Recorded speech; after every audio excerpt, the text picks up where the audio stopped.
issue. Ifike mahali kuendelea kwetu isiyo kwamba bahati mbaya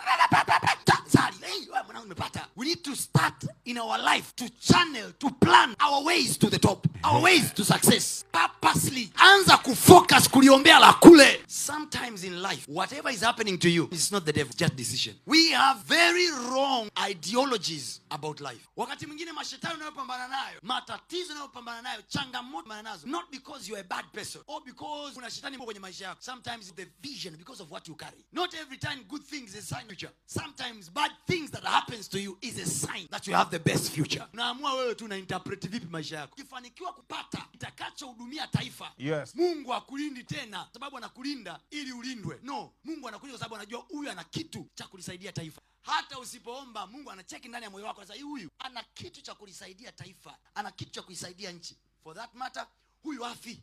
Lakini ukiishi maisha yako